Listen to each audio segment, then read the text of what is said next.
So it's a pleasure to be here. My background's on the pamphlet. I'll let you read that. I actually struggled a lot with how to respond to this idea. I thought a lot about it. And I think it's because at the end of the day, when I think of work-life balance, the implication of that idea is that there is work, which is a discrete thing, and there is life, which is a discrete thing.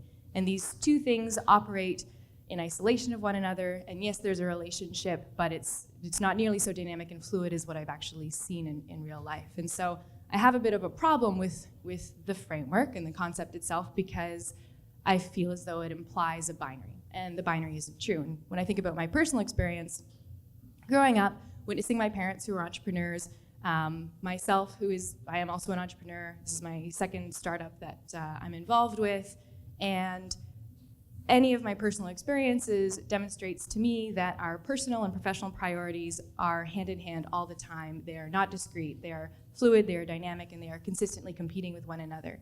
And so this idea of work-life balance, in one sense, seems a bit flawed, seems a little bit simplistic for the need that we're trying to express by this framework, because clearly we're trying to figure something out. So I thought a lot about it because I have a bit of a problem with the idea, but in spirit, I think it's wonderful because we're all trying to live our best lives, and we're all trying to be optimal performers. We're all trying to bring the best to the table every single day, and this idea of work-life balance, I think, is what's trying to capture that, but it's too simplistic.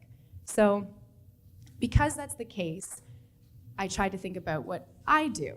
And the way I think about it is really in this framework of what can I do to live my best life. And when I think about it that way, all of the kind of ideas of frameworks and how to chunk up your time in 8-hour chunks, 10-hour chunks to make sure that you're getting in all of your fitness, all of your work, all of your personal interests, all that stuff, it all goes away because I am living just one single life.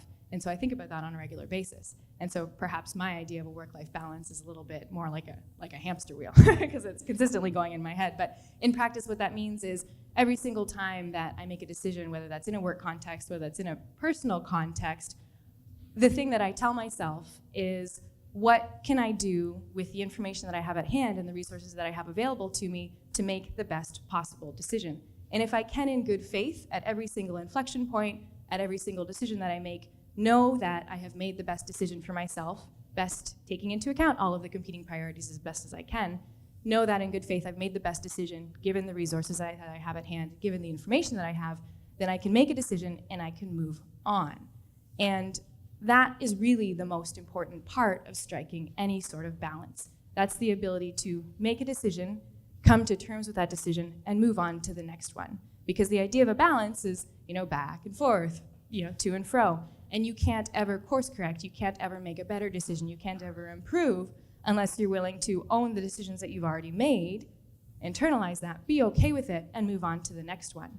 And so when I think about work-life balance, I really do think about what I saw my own folks doing growing up, and all of the peers in my network and all of my friends and mentors who are in this crazy entrepreneurial world with me.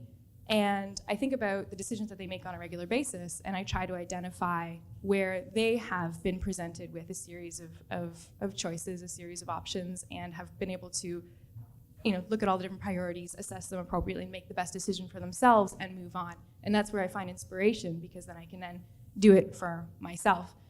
The idea of work-life balance is such a struggle, and part of the reason why I find the framework the idea of it to be quite restrictive is because at the end of the day, we want to live without regrets. We want to be able to look back at our life calendar and say, no, I did do the planning so that I could have that moment in time and capture it on camera, capture it in a photograph, and celebrate it with everybody. You don't want to miss those opportunities. And so we obsess over work-life balance so that we don't have regrets. So without the ability to take ownership over the choices that you make on a regular basis, on a minute-to-minute basis, you don't even get the opportunity to live without regrets. And so for me, what it becomes is really a conversation that happens every day with myself, and it's every decision. It's, what is the information I have at hand?